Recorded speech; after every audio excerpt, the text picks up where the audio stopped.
फकीर दौला, मैंने बोला फकीर दौला, सुनाई दिया ना? फकीर दौला।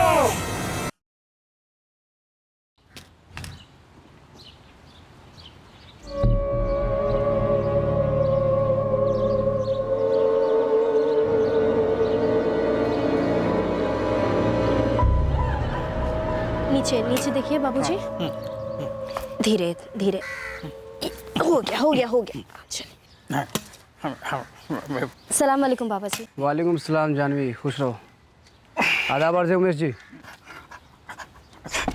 आइए आइए। दवाई वाला डब्बा ले लिया ना आरती? ये भी कोई याद दिलाने की चीज़ है, बच्ची थोड़ी हैं हम। जानवी, अम्मा बाबूजी और आरती पीछे बैठ जाएंगे, बाबा कलीम आगे बैठ जाएंगे, तुम हम और चाची जी चाचा जी पीछे बैठ जाएंगे। अरे सुनो ब्रजेश, देखो हम उमेश भैया के यहाँ आ गए हैं और ये लोग अपनी पूरी फैमिली के साथ जा रहे हैं समोहा, फकीर दौला की दरगाह पे 1 दिन के लिए। हम और मालती भी साथ जा रहे हैं। अरे भाई कल शाम तक लौटेंगे, तब तक तुम दुकान संभाल लेना, ठीक है? माधुरी भाभी सब सामान ले लिए ना? हाँ हाँ मालती, जो जो हुआ हम रख लिए हैं, बाकी देख लेंगे ना। हाँ, खाना वाना रास्ते में जैसा भी होगा देख लेंगे। अम्मा बीच में बैठ जाइए, आरती के बगल में। चाचा जी आप पीछे बैठ जाइए। चाची जी आप घबराइए नहीं, आपकी सेटिंग चाचा जी के साथ ही रखिए। चुप कर बदमाश, अब काहे की सेटिंग? अरे आधी जिंदगी निकल गई साथ साथ। अरे चाची जी अभी तो जिंदगी शुरू हुई है, अब देखना चाचा जी कितने रोमांटिक हो जाएंगे। अरे हमने सोचा कम से कम आज के लिए तुम्हारी चाची से छुटकारा मिल जाएगा। अरे रघु चाचा पहले यहाँ से तो निकले। अरे संदीप डीजल भरवा लियो ना? हाँ भैया, टंकी फुल करा लिया है। ठीक है चलिए। अरे वो देखो, वो जय और किशन भी आ गए।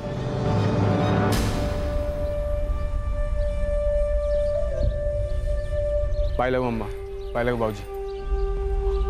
अरे क्या बात है, चाचा चाची भी ज्वाइन हो गए हैं आप लोगों के प्रोग्राम में? हाँ, हम तो उमेश भैया को देखने आए थे, देखा सब लोग साथ जा रहे हैं तो हमने भी प्लान बना लिया। और क्या, तो पूरी फैमिली को बस में कर ही लिया है बाबा कलीम।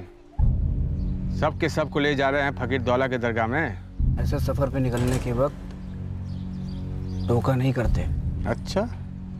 अरे किशन भैया जिद छोड़िए, हम तो कहते हैं आप दोनों भी चलिए। अरे नाना, हम तो यही ठीक है। मुकेश तुम जाओ, राम राम।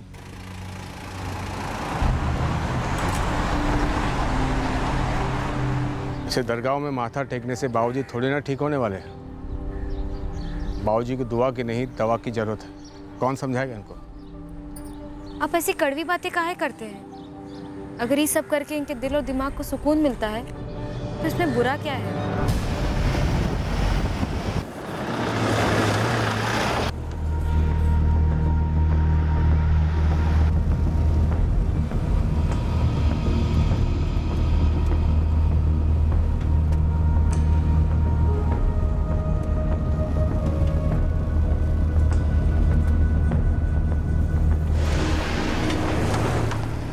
ये गाड़ी ट्रेस हुई 18 सितंबर की सुबह को 12 फीट पानी के अंदर। तनवर फैमिली समोहा के फकीर दौला की दरगाह के लिए जा रही थी, पर कुछ लोग रात में ही वापस भी लौट रहे थे। आधे रास्ते से वापस लौट आना और फिर ये एक्सीडेंट। रोड से हटकर झील में जाकर गिरना। ड्राइवर की आंख लग गई होगी, लेकिन इतनी भी आउट ऑफ कंट्रोल कैसे हो सकती है गाड़ी? I mean, गाड़ी में और लोग भी थे। गाड़ी के साथ साथ इस केस में कई सारे सवाल और जवाब भी आउट ऑफ कंट्रोल थे, एक दूसरे से मैच ही नहीं कर रहे थे।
वो देखा तुमने?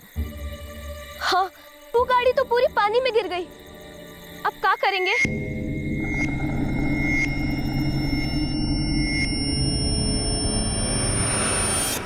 असल में वहाँ क्या हुआ है हमको भी नहीं पता है सर जी। सुबह दूध वाला हमको बता रहा था कि पुरानिया झील में कोई गाड़ी गिरी है। उसने अपनी आंख से नहीं देखा, उसे भी किसी और ने बताया है। ठीक है मुखिया जी, हम भी तुरंत निकल रहे हैं।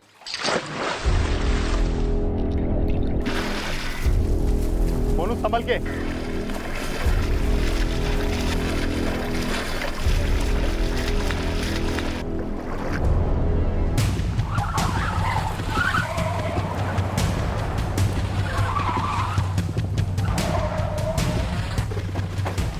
साहब हम एक लड़के को भेजे हैं पानी में।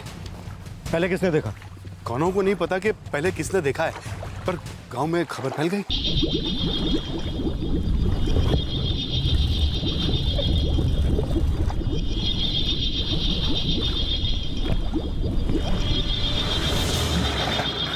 मोनो! हाँ मुखिया जी, एक गाड़ी मिला है, काले रंग का है, बड़ा सा गाड़ी, करीब 12 फुट नीचे होगा पानी के, एकदम जम गया है। गाड़ी के अंदर लोग भी है क्या?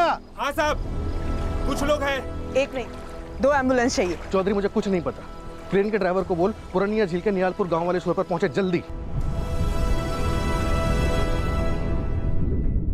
चौधरी 5 मिनट के अंदर मुझे क्रेन चाहिए। तेरी बहानेबाजी नहीं सुननी है मुझे, समझा तू? 5 मिनट में यहाँ क्रेन चाहिए मतलब चाहिए, वरना तू देख लेना।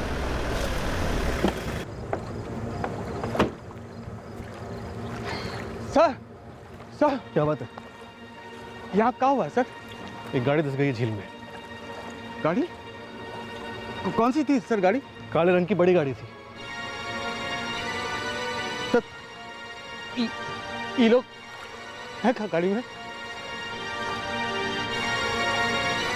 अभी गाड़ी बाहर निकली नहीं और तुम फोटो लेकर पहुंच गए। हमारी फैमिली समूह जा रही थी, पर बाबूजी, अम्मा और ये जानवी छोटी बहन वो लोग वापस घर लौट रहे थे साहब।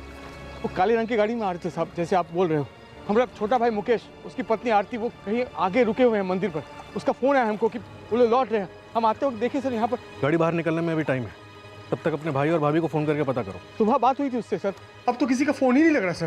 देखो, गाड़ी बाहर निकलने के बाद ही हम बता पाएंगे कि उसमें कौन कौन है, ठीक है? हम एक काम करते साहब, बाकी लोगों को लेकर आते हैं। रुको। हाँ सर।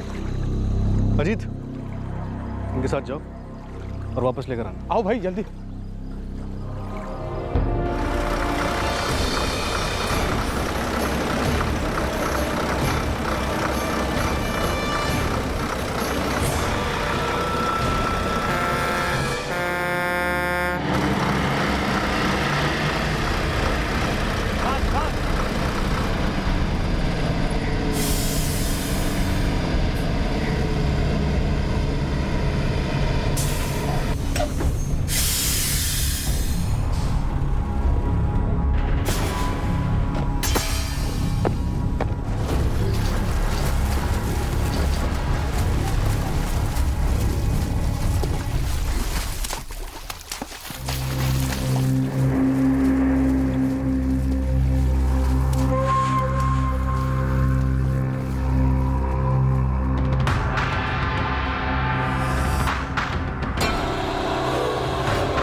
मुकेश, चल चल चल जल्दी चल।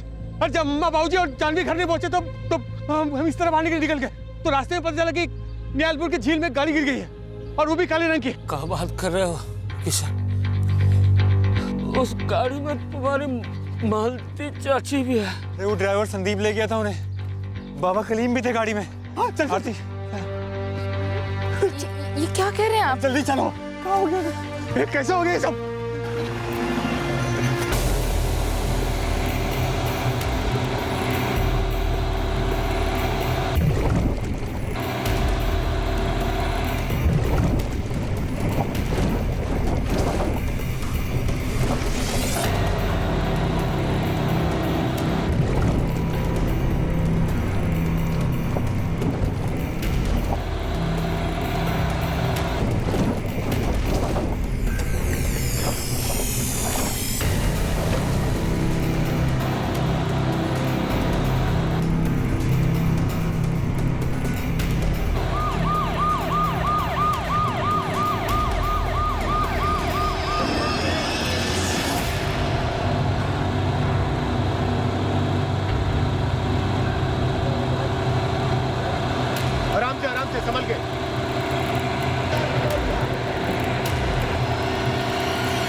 कोई जिंदा बचा है कि नहीं? हे भगवान, सब जिंदा हो।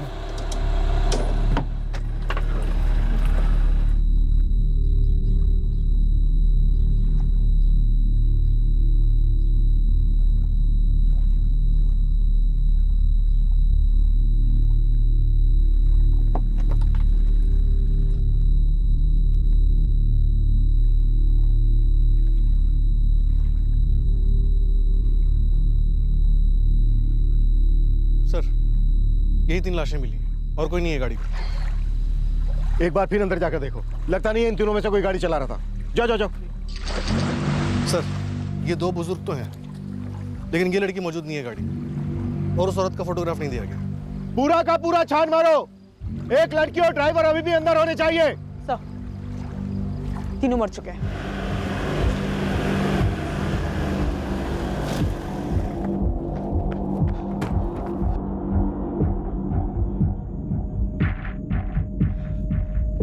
अम्मा! बाबूजी!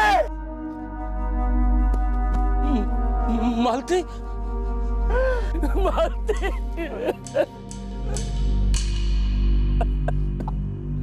उमेश भैया, उमेश भैया, भाभी,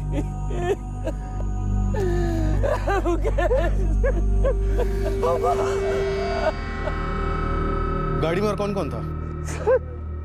सर हमारी छोटी बहन जानवी, बाबा कलीम कुरैशी और ड्राइवर संदीप, वो तीनों कहाँ हैं सर?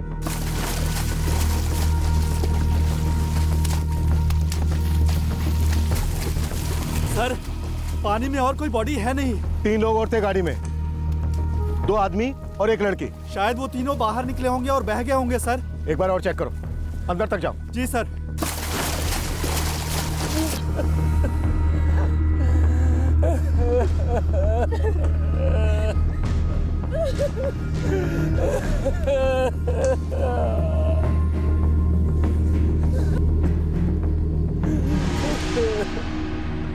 देखिए मुखिया जी, हमारे लिए जानना बहुत जरूरी है कि गाड़ी को सबसे पहले पानी में जाते हुए किसने देखा था। मैडम जी, वही तो नहीं समझ में आ रहा है। सिर्फ कानों तक बातें आ रही है कि इसने देखा, उसने देखा, बस। गाड़ी में 3 लोग और थे और वो लाशें मिल नहीं रही है। हो सकता है वो लोग बच गए हों या उनकी लाशें कहीं बह के चली गई हों। पता तो चले। हम गांव वालों के साथ सख्ती से पेश आते हैं, उनसे पूछते हैं सबसे पहले किसने देखा, और वो सामने काहे नहीं आ रहा है। मैडम, पूरी गाड़ी छान मारी, कोई मोबाइल नहीं मिला। टोइंग वालों का इंतजाम करो, गाड़ी थाने लेके जाना होगा तुरंत। मुकेश, मैं तुम्हारी हालत समझ सकता हूँ, लेकिन इस वक्त हमारे लिए जानना जरूरी है कि एग्जैक्टली क्या हुआ। हमको ज्यादा कुछ नहीं मालूम, बस सवेरे 4 बजे के करीब मुकेश का हमको फोन आया।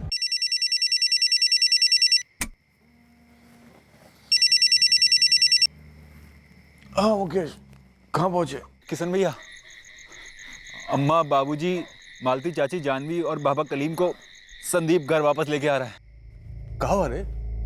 हाँ, बाबूजी की तबीयत ठीक है ना? पता नहीं किशन भैया, सबकी हालत खराब है। आप जल्दी से गाड़ी लेकर मंदिर के पास आ जाइए। मंदिर?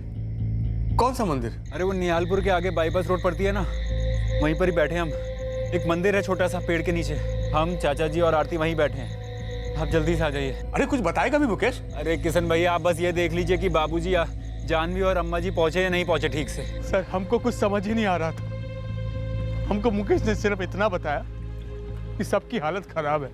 मुकेश, कल दिन में तुम्हारी पत्नी आरती, तुम्हारे माँ बाबूजी, उमेश जी, माधुरी जी, तुम्हारी छोटी बहन जानवी, तुम्हारे चाचा रघु जी, इनकी पत्नी मालती, बाबा कलीम कुरैशी और ड्राइवर संदीप कहाँ के लिए निकले थे? समोहा के लिए, वहाँ के फकीर दौला की दरगाह पर जा रहे थे। तो फिर अचानक ऐसा क्या हुआ जो आप लोग बीच रास्ते से ही लौट आए और आप तीनों आगे वाले मंदिर पर रुक गए? सर, हम सभी एक जगह रुके डिनर के लिए और उसके तुरंत बाद ही सबकी तबीयत बिगड़ने लगी।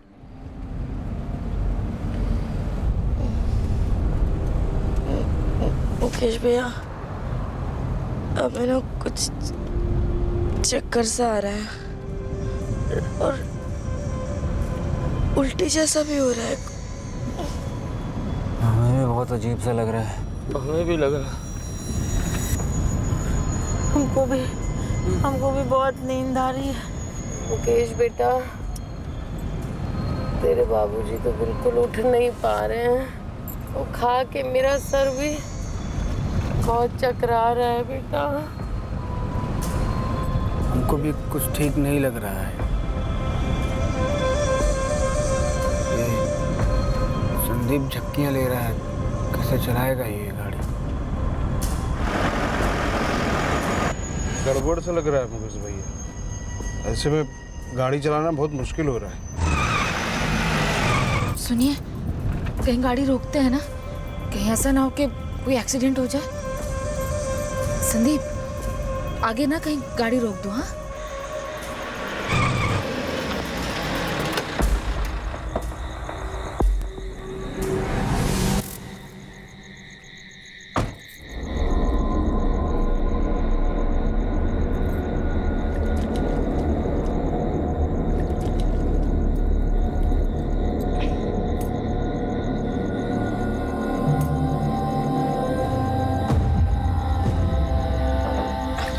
बाबूजी, धीरे। क्या हुआ? भाभी, जेठ जी की तबीयत बहुत बिगड़ रही है। बाबूजी, आराम से भैया। बाबूजी की तबीयत बहुत बिगड़ रही है। हमें नहीं लगता कि वो आगे जा पाएंगे। की हालत खराब है, समझ नहीं आ रहा क्या करें। बेटा, बाबूजी को घर ले जा, उनकी तबीयत ठीक नहीं है, तो अस्पताल ले जा बेटा। मगर गाड़ी कौन चलाएगा? सबकी हालत आप देख ही रहे हैं।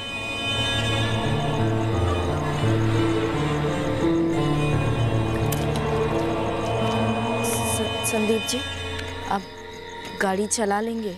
चला तो लेंगे, लेकिन ज़्यादा दूर तक नहीं, पता नहीं कहाँ आँख लग जाए। हम वापस घर जाने की सोच रहे हैं, सीमापुर। बाबूजी की तबीयत कुछ ज़्यादा ही खराब है। चलो वापस चलते हैं। नहीं मुकेश जी, हम थोड़ी देर यहीं सोना चाहते हैं। आप इन सबको जाने दीजिए ना, आप यहीं ठहर जाइए। मुकेश भैया, हम अम्मा और बाबूजी को लेकर घर जाते हैं। अपनी चाची जी को भी साथ ले जाओ, इनकी भी तबीयत ठीक नहीं लग रही। हम यहीं मुकेश और आरती के पास रुक जाते हैं।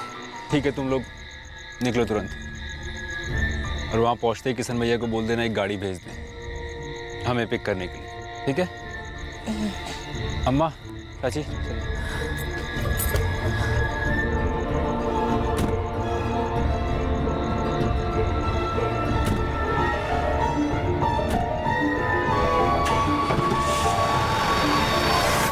बाबा कलीम तो गाड़ी से उतरे ही नहीं, मानो जैसे गाड़ी में बेहोश पड़े थे। फिर गाड़ी वापस जाने के लिए निकली और हमने किशन भैया को फ़ोन किया। ये जो आप सबकी एक साथ तबीयत खराब होने लगी थी, ये डिनर करने के बाद हुई थी? हाँ सर, ऐसा ही लगता है। कहाँ खाया था खाना आप लोगों ने?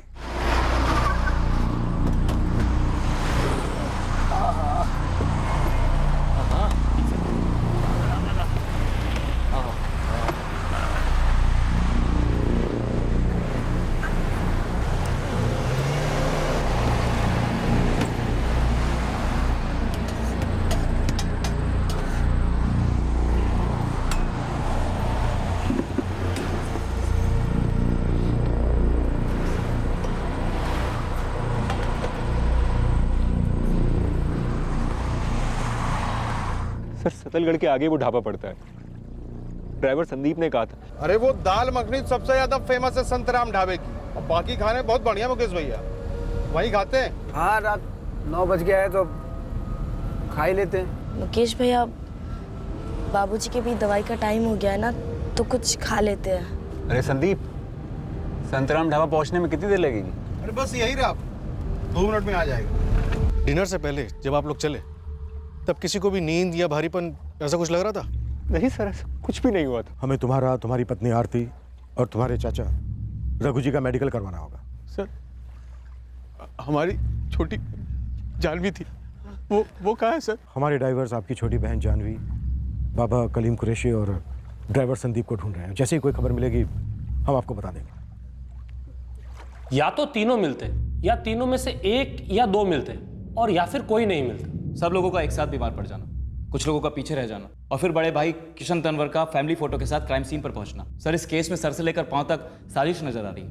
नींद की गोली वाले एंगल से एक बात तो साफ हो गई थी कि ये एक्सीडेंट का केस कतई नहीं था, लेकिन सवाल यह था कि साजिश क्या थी, मकसद क्या था।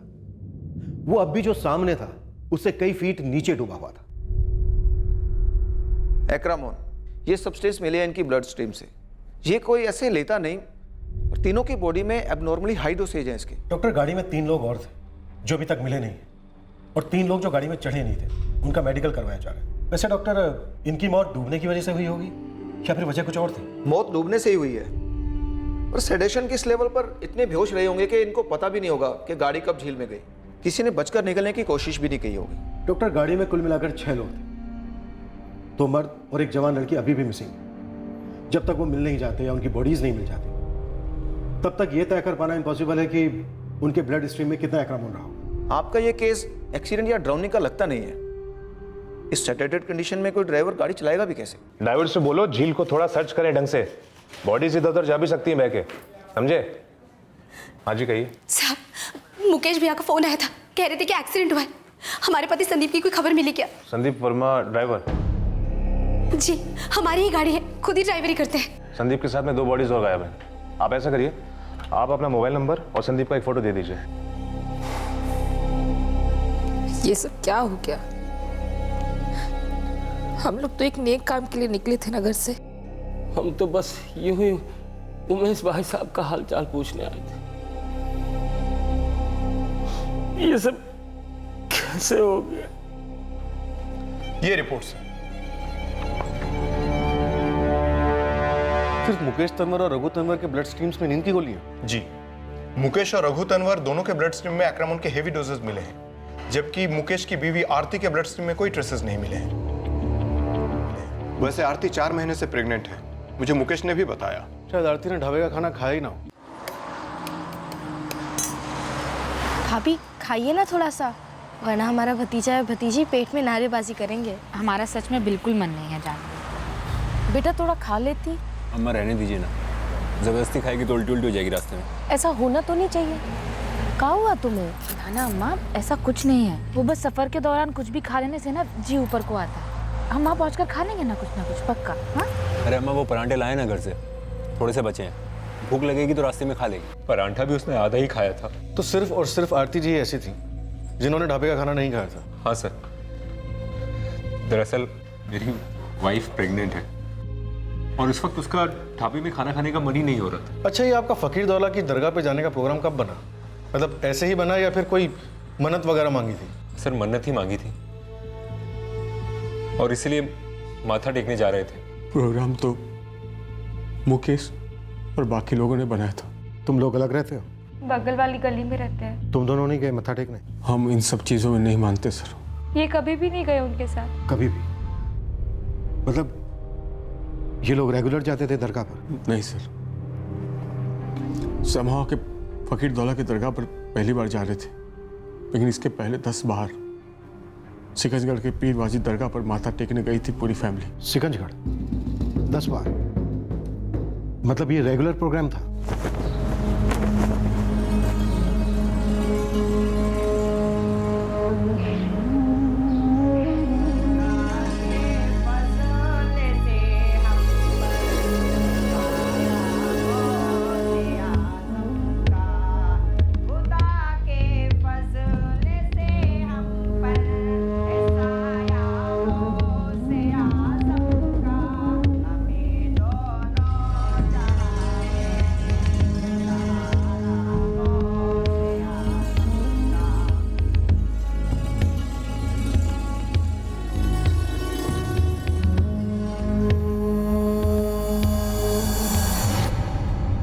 तो ये 10 बार पीर वाजिद की दरगाह पे जाना, ये भी बाबा कलीम कुरैशी के कहने पे हुआ था? हाँ सर,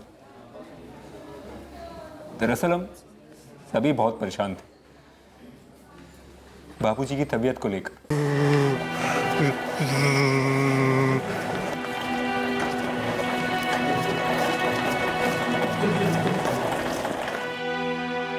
डॉक्टर, हमारे बाबूजी कैसे हैं? हम उनसे मिल सकते हैं का? 1-2 घंटे के बाद मिल सकते हैं। लेकिन आपको बता दूं ये एक स्ट्रॉन्ग पैरालिटिक स्ट्रोक था। उनकी बॉडी की राइट साइड की फंक्शनिंग इस वक्त ऑलमोस्ट निल है। बाबूजी ने हम सबके लिए पूरी जिंदगी दे दी, पूरी मेहनत की। अब हमारी बारी थी उन्हें संभालने की, उन्हें ठीक करने की, उन्हें आराम देने की। फिक्र सभी को थी, सभी अपने अपने तरीके से कोशिश कर रहे थे, पर पता नहीं क्यों मुकेश, आरती, जानवी को दवा से ज्यादा दुआ असरदार लगने लगी थी।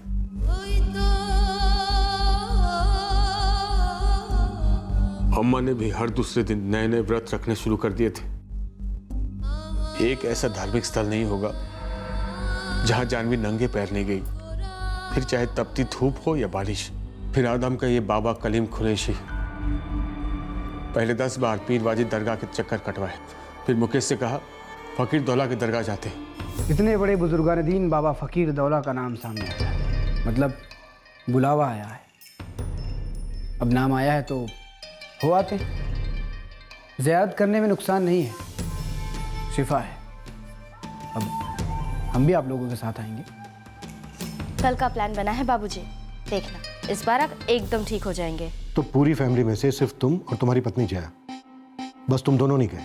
हमने कहा ना आपको सर, हमको विश्वास नहीं है इन सब व्रतों और मन्नतों में। इस बात को लेकर तो एक बार मुकेश और जानवी से हमारी लड़ाई भी हुई थी। मुकेश, 10 बार सिकंजगढ़ के दरगाह पर माथा टेक कर आए हो तुम लोग। अब वो बाबा कह रहा है कि समूह के फकीर दौला के मजार पर चलना है, वो भी 10 बार होगा? 10 बार माथा टेकोगे? हाँ, मतलब ये अति नहीं हो रहा का? भैया हम ये जो कुछ भी कर रहे हैं वो बाबूजी के लिए कर रहे हैं ना, बाबूजी के लिए कुछ भी अति कैसे हो सकता है? और भैया आपको ऐसा लगता है कि हम फ्रॉड के चक्कर में पड़ गए हैं? बाबा ढोंगी है, बाबा कोई ढोंगी होंगी नहीं है। बाबूजी का इलाज डॉक्टर लोग कर ही रहे हैं, जितना मुमकिन है उतनी रिकवरी हो रही उतनी ही होगी। तो कहाँ ये बाबा के चुंगल में फंस गए यार? ये बाबा लोगों का काम है, अपना जेब भरने के लिए सब नाटंकी करते हैं। इन सब में कुछ सच्चाई नहीं रखी है। और ये पैलेसेस का दुआ से ठीक होता है का? भैया आपको इस सब पे विश्वास नहीं है ना, तो आप मत करिए, लेकिन हमें विश्वास है तो हमें तो करने दीजिए। और हम तो कहते हैं भैया आप और जया भाभी भी चलिए हमारे साथ और मन से बाबूजी के लिए दुआ मांगे। रहने दो मुकेश, बाबूजी को हम मन से प्यार करते हैं, उनका भला चाहते हैं। हमें ये मांगने होने की जरूरत नहीं है, क्योंकि हमारा जो मन है वो सच्चा है। तो हमारा मन झूठा है का? खोट है हमारे मन में। जब वो लोग फकीर दौला के दरगाह के लिए निकल रहे थे तब भी हमको कुछ ठीक नहीं लग रहा था। सब के सब को ले जा रहे हैं फकीर दौला के दरगाह में। ऐसे सफर पे निकलने के वक्त धोखा नहीं करते। हमको बड़ा बुरा लगा सर, जब ये उन लोगों को ऐसे टोक दिए, मानो कोई अपशगुन हो गया हो। अब तू शुरू मत ही होना साहब, हमसे सहन नहीं होता ये सब कुछ, ये सब अंधविश्वास। हम तो बाबूजी को बस पूरी तरह से ठीक होना देखना चाहते थे, देखिए क्या से क्या हो गया, सब खत्म हो गया। बाबूजी, अम्मा, चाची और शायद हमारी जानवी भी।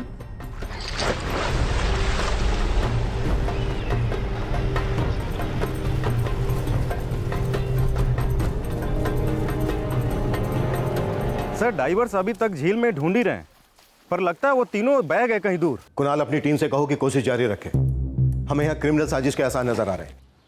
एक बात कान खोलकर सुन लो संजू, दूध वाला हमसे बताया है कि रमेश ने उसे बताया। हम रमेश से भी मिले, ऐसा करते करते हम उन सभी लोगों से मिले जिन जिन लोगों ने ये बातें सुनी थी और आगे पहुंचाई थी, और आखिर में किसका नाम आया? तुम्हारा। अब तुम ये बताओ कि तुमने क्या देखा और ये सब बातें हमसे और पुलिस वालों से क्यों छुपा रहे थे? सच सच बोलना संजू, नहीं तो पुलिस है ना तुमसे सच उगलवा लेगी। भैरव सिंह। का रे भैरव, वो मुखिया काहे बुलावा भिजवा रहे तो के? बापू हम कुछ किए ही नहीं है, हम जाके देखते काहे बुलाए हो, ठीक है?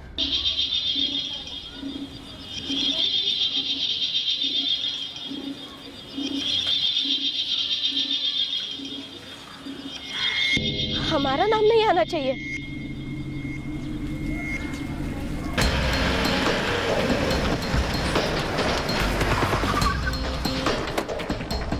तनवर फैमिली यहाँ रुकी, यहाँ पे उन्होंने खाना खाया। खाना खाने के थोड़ी देर बाद ही उन्हें नींद और चक्कर आने लगे। ऑर्डर किसने लिया था?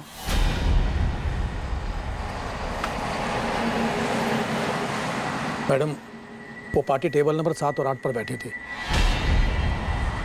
यही वेटर था ड्यूटी पर। पंकज साय नाम है इसका। नमस्ते मैडम। खाने में क्या मिलाया था तूने? खाने में हम कुछ नहीं मिलाया मैडम। हम तो बेटर है और हम अपना काम ईमानदार से करते। बस उस दिन ऑर्डर लिए और वो ऑर्डर अंदर किशोर भैया को दिए। रे पंकज, 7-8 का ऑर्डर रेडी है रे, ले जाओ फटाफट। 9 नंबर का भी रेडी है पंकज, लेते जाओ। किशोर भैया बताइए तो, कल रात को खाने में क्या मिलाए थे आप? हम कब मिलाएंगे मैडम? ये मिलाना सब दोपहर में हो जाता है। ग्रेवी अलग से बना हुआ होता है। ऑर्डर आया तो बस सब्जी मिला दी ग्रेवी में। तेरे हाथ का बना खाना खा के उन सबकी तबीयत बिगड़ गई। हवा खा के तो नहीं हो सकता ना ये सब। देखिए मैडम, अगर हमारे ढाबे में किसी ने कुछ मिलाया होता तो यही पार्टी क्यों, और भी लोगों ने ढाबे पे खाना खाया, उनकी तबीयत भी खराब होती, उनकी कंप्लेंट्स भी आपके पास आती ना। ये पुलिस वाले क्या कह रहे हैं? सबको एक साथ नींद आ जाना, उल्टियाँ करना, गाड़ी का झील में धंस जाना, 3 लोगों का गायब होना, सब एक षड्यंत्र है। हमको भी षड्यंत्र ही लग रहा है जया। बाबा कलीम पर तो हमको पहले से रत्ती भर भरोसा न था। हमको हमेशा से वो खटक रहा था, लेकिन ये मुकेश अचानक ये सब व्रतों मन्नतों के बीच वो बाबा को कहाँ से उठा के लेकर आया घर पर।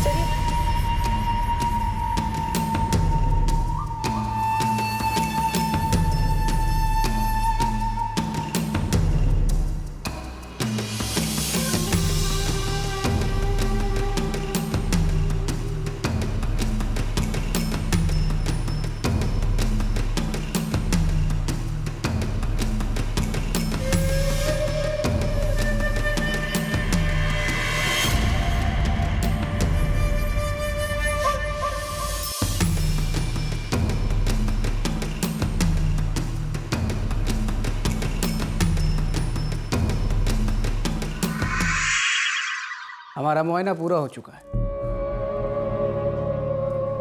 और हमने पता लगा लिया है कि वो कौन सी ताकतें हैं जो आपके घर पर हावी है। आज रात हम अपने इबादत के दम से उन ताकतों से बात करेंगे और इंशाअल्लाह कल हमारे पास हल होगा कि आपके पिताजी कैसे ठीक होंगे।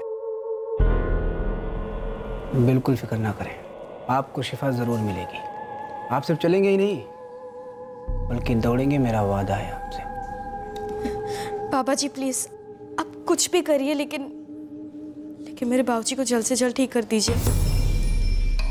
सारी दुआ सारी शिद्दत तो तुम्हारी है, हम तो बस एक कड़ी हैं। तुम्हारी शिद्दत और हमारी इबादत अगर मिल जाए तो तुम्हारे बाबूजी का कोई बाल भी बाका नहीं कर सकता है। सिकंजगढ़ वाले पीर वाजिद की दरगाह तक ठीक था, लेकिन बात उठी थी फकीर दौला के दरगाह पे जाने की। हाँ तो बता दिया ना उनको, ये सारा प्लान बाबा के कहने पर बना था। और क्या बताता पुलिस को? फकीर दौला, मैंने बोला फकीर दौला, सुनाई दिया ना? फकीर दौला। ऐसा जरूरी तो नहीं ना जो हमने सुना वो किसी और ने नहीं सुना होगा।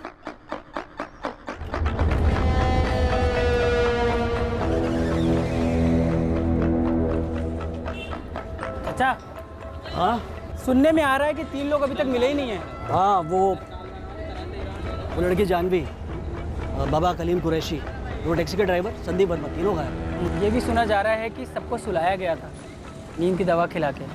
कोई एक्सीडेंट नहीं था? तो अपने काम पे ध्यान देना। देखा उनके घर में क्या हो रहा था क्या नहीं हो रहा था, इससे तुझे क्या लेना देना। वैसे वो तो बहुत कुछ रहा था। अच्छा जी, आज आप यहीं रुक जाइए, हम दोनों को भी थोड़ा सहारा मिल जाएगा। हम अपने घर जाके करेंगे भी क्या? हम लोगों के खाने में कुछ मिलाया था क्या किसी ने ढाबे में? कौन मिलाया होगा? क्या पता चाचू, वो तो भगवान का शुक्र है कि इसने कुछ नहीं खाया, वरना क्या होता हमारे बच्चे का।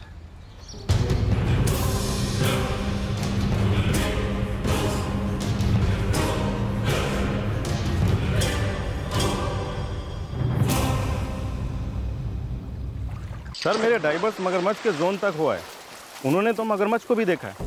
मैं उनको उस जोन में भेज ही नहीं सकता। मैं बोलूंगा अभी तो वो जाएंगे नहीं। कोई तो तरीका होगा आगे बढ़ने का। सर मगरमच्छ के जोन तक तो लाशें नहीं मिली। अगर उसके आगे गई होंगी तो ये भी तो हो सकता है सर कि उनको मगरमच्छ ने खा लिया होगा। कुणाल, ये झील 6 गांवों को टच करती है।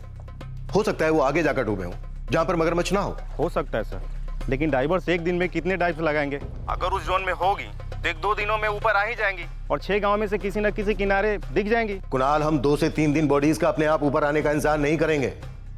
तुम जितना हो सके अपने आदमियों को फैलाओ, उनसे सेफ एरिया में डाइव्स लगवाते रहो। सर, फॉरेंसिक टीम 2 बार गाड़ी को चेक कर चुकी है।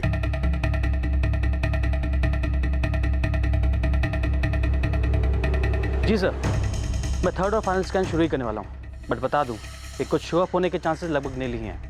गाड़ी में एक भी माइन्यूट सुराग ऐसा नहीं मिला जिसको देखकर ये कहा जा सके कि गाड़ी में झड़प हुई है या छेड़छाड़ की गई हो। लेकिन सर, जिस तरह से ये मामला हम लोग के सामने आया है, कुछ तो प्री प्लान लग रहा है। I mean, इस तरह से फकीर दौला की दरगाह पे जाने का आइडिया, उसके बाद एक बड़ी गाड़ी में पूरी फैमिली का एक साथ निकलना, फिर एक खास ढाबे पे रुकना, उस ढाबे पे सबके खाने में नींद की दवा मिलाई गई, फिर सबको नींद और चक्कर आना, उसके बाद उस खास मंदिर पे सबका एक साथ रुकना, फिर कुछ लोगों का वहां रुक जाना और कुछ लोगों का वापस निकल आना। सर मानो किसी ने चेक बॉक्सेस बनाए और सब एक साथ टिक होते गए। और सर 9 लोगों में से सिर्फ आरती तनवर ऐसी थी जिसने उस ढाबे का खाना नहीं खाया। वो प्रेग्नेंट है, मन नहीं किया, उसका खाने का बहाना था उसके पास, और उसके ब्लड स्ट्रीम से कोई स्लीप इंड्यूसिंग सब्सटेंस भी नहीं मिला। जाहिर है ढाबे के खाने में कुछ मिलाया गया होगा। सर उसी वक्त कई और लोगों ने भी वहाँ पे खाना खाया था। सर मैंने कुछ लोगों को ट्रेस किया और पता किया तो बाकी सब ठीक है, किसी को कोई प्रॉब्लम नहीं हुई है। शायद साजिश घर के अंदर से ही रची गई होगी। देखो, पहले बाबा का फैमिली में आना, फिर 10 बार सिकंजगंज पीर वाजिद की दरगाह पर जाना, उसके बाद अचानक से फकीर दौला की दरगाह पर जाने का आइडिया आना। पर सर बाबा को इस फैमिली में लाने वाला ये मुकेश तनवर था। कहीं ऐसा तो नहीं हम बाय डिफॉल्ट बाबा पे शक कर रहे हैं और असली मास्टरमाइंड ये मुकेश हो? उसी ने अपनी बीवी को मना किया और ढाबे का खाना नहीं खाने के लिए। सर एक प्रेग्नेंट औरत एक फेमस ढाबे का गरम गरम खाना छोड़ के ठंडे पराठे क्यों खाने जाएगी? चाचा रघु और चाची मालती कभी भी किसी दरगाह या मंदिर पर नहीं गए इस फैमिली के साथ, लेकिन फकीर दौला की ट्रिप को लेकर अचानक से तैयार हो गए। सर रघु तनवर पूरी तरह टूट चुका है, कह रहा है कि उमेश के घर यूं ही चला गया था और इस ट्रिप में भी यूं ही शामिल हो गया। चाचा रघु और चाची मालती, क्या इन दोनों को इस साजिश में शामिल किया गया या फिर ये दोनों खुद शामिल थे? रघु टूटा हुआ है, शायद जनरली टूटा हुआ या फिर टूटने की एक्टिंग कर रहा है। कोई तो है जो टूटने की एक्टिंग कर रहा है। सर ये बड़ा भाई किशन ये फैमिली से अलग रहता था और ये इस ट्रिप में शामिल नहीं हुआ था। उसका इस सब पर विश्वास नहीं था, ऐसा उसका कहना है। लेकिन सोचने वाली बात यह है कि एक्सीडेंट, मेरा मतलब क्राइम स्पॉट पर डायरेक्ट उसका अपने माँ, बाबूजी और छोटी बहन का फोटो लेकर पहुंचना। लेकिन बाबा कलीम, चाचा चाची और ड्राइवर की फोटो नहीं। शायद किशन के पास उनके फोटोग्राफ्स नहीं होंगे। सर ये कॉल मुकेश ने सच में अपने भाई किशन को किया था या सब कुछ प्री प्लान था? फकीर दौला की ट्रिप पे निकले 9 लोग और पीछे रह गए 2 लोग, किशन और जय। सबके फोन रिकॉर्ड्स निकलो अभी तुरंत, बैकग्राउंड, फोन रिकॉर्ड सब कुछ चेक करो। अभी तक हमें 3 बॉडीज मिली और 3 मिलनी बाकी है। हो सकता है इनमें से किसी ने ढाबे पर खाना ना खाया हो, एक्टिंग की हो, तबीयत ठीक ना होने की। कुछ गड़बड़ लग रहा है मुकेश भैया, ऐसे में गाड़ी चलाना मुश्किल हो रहा है। हमको भी कुछ ठीक नहीं लग रहा है। चला तो लेंगे लेकिन ज़्यादा दूर तक नहीं है। सर मैं सबके फोन रिकॉर्ड्स निकलवाता हूँ अभी। सर लियालपुर के मुखिया जगदीश जी आए, साथ में किसी को लाए, कह रहे उस आदमी ने देखा था, क्या हुआ था? ये है भैरव सिंह, किसी कारण उस वक्त ये सामने नहीं आया था, लेकिन हम खींच के लाए हैं अभी उसको। डर लग रहा है? जी साहब। चल नहीं पूछता कि पहले सामने क्यों नहीं आया, पहले क्यों नहीं बताया, लेकिन जो सच है अब बता दे। साहब हम पक्का नहीं कह सकते, लेकिन वो गाड़ी झील में अपने आप नहीं गई थी। तो क्या गाड़ी को किसी ने धक्का दिया था झील में? हाँ साहब, ऐसा हो सकता है साहब। देख बेटा, तूने जो देखा है वो बता, सब कुछ। साहब वो गाड़ी कोई एकदम से लुढ़क कर पानी में नहीं गई थी।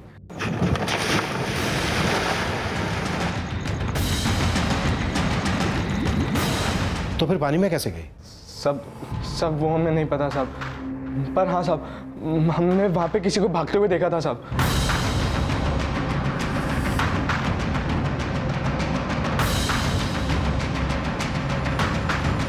किसे देखा था, पहचान पाएगा? हमने शक्ल नहीं देखी थी साहब, सिर्फ पीछे से देखा था। लेकिन हाँ साहब, आदमी था। देख के बताओ, इनमें से कोई था? साहब हम चेहरा तो नहीं देख पाए थे, पर हाँ कपड़े कुछ इस तरह के पहने थे साहब। इस तरह के मतलब?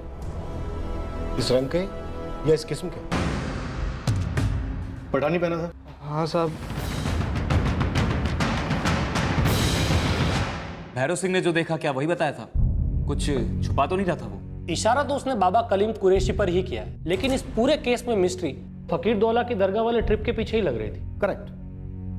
बहुत बड़ा राज छिपा हुआ था फकीर दौला की दरगाह की ट्रिप को लेकर, और ये राज खुला तनवर फैमिली की कोठी से रातों को जो आवाजें आती थी, उन आवाजों के राज के खुलने से।